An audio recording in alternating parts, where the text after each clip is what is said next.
summer 2023 conditioning packet. Every athlete at ETown is going to get an email packet sent out to them. It will have a cover page. It's going to outline what we're looking for our pillars for the summer. So obviously this group right here, they're working on their jumping ability, their energy system demands, their total body strength, their sprinting ability, and obviously flexibility and mobility. Followed from there, it kind of gives it an idea of what each week is going to look like. 3 weight room days, 3 conditioning days. As you kind of roll down the card, shows what a typical training session looks like. We want you to warm up, stretch, roll, whatever you need to do. Then you go into your dynamic stretching, your dynamic warm up, finish with your skill work on the field, head to the weight room, get a lift, and then finish with your conditioning at the end of the day. That's just what a typical training session is. So warm up, work on the movement skills, finish your lift, finish your conditioning. And then at the bottom, it kind of shows what are some of the summer key performance keys that we want to be focusing on. So once you understand what the card looks like, we start with our field work first. Our field work, day 1. This is day 1, multi-directional speed cutting is our push the base day. You're going to start with some activation, doing some mini band work. If you don't have it, it's okay. It's one of those things like you'll be able to utilize those bands here when you get on campus. I want you guys to be able to see what is in front of you so you know when you get to campus, you know what is the training card. Then we go into our stretching. Our dynamic stretching is a lunge series. We go into some RDLs, and then we go into our dynamic run, getting activated, finished with a neuroactivation exercise. Once you finish that, grab a drink. We go on to some jumps. If you don't have hurdles, you can always use lines or chairs or boxes or anything of your imagination. Once you finish your jumps, we go into some ladder drills, and this is where we say this is the movement skill of the day. So we're working on pushing the base, so we have some 5, 5, 10 change of directions with a lateral decel or linear decel. Once you finish the field work, you can then transition to the training card.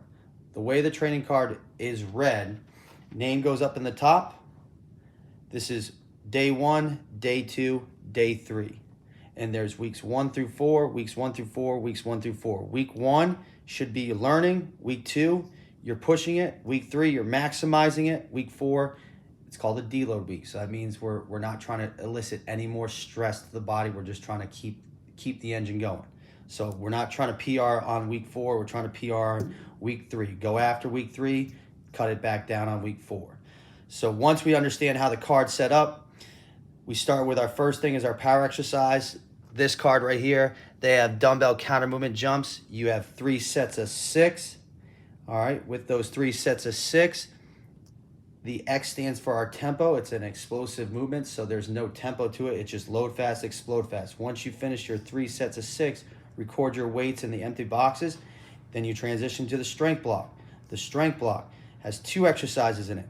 It's a superset, so you're going to squat for 10 reps, and then you're going to do lat pull downs for 10.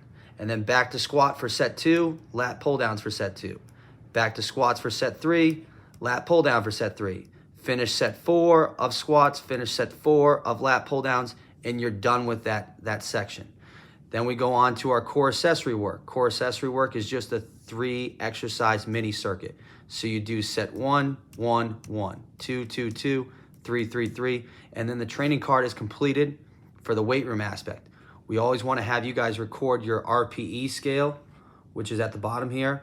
R stands for run, L stands for lift. And at the top of the sheet here, there is an RPE breakdown of how the scaling works. 1 to 2 is rest easy. That's just basically you moving around your house. 3 to 4 would be like taking a light jog. You can still maintain good conversation with someone that's running with you, but it's not anything that you have to be able to catch up to your breath. 5 to 7 is the hard range. That's where you can still motivate people, but you're not able to communicate as well. Once we get into that very hard range, 8 to 9, that's where you're just living to protect yourself. And at that 10 range, like you have nothing else to give. So once you record all your information on the card in your RP for the lift, then at the bottom of the card, you will have conditioning protocols that you will have for that day. Everything is labeled on the upperclassmen's cards. So you can kind of see here, this women's soccer program, they have some 60-yard shuttles that they have to run. And each day is labeled out there. So first thing is, make sure you understand the training packet. Then, once you understand the training packet, you go to the field work. Once you go to the field work, you go to the weight room. Once you go from the weight room, you then finish with your conditioning. And that's how the card's read.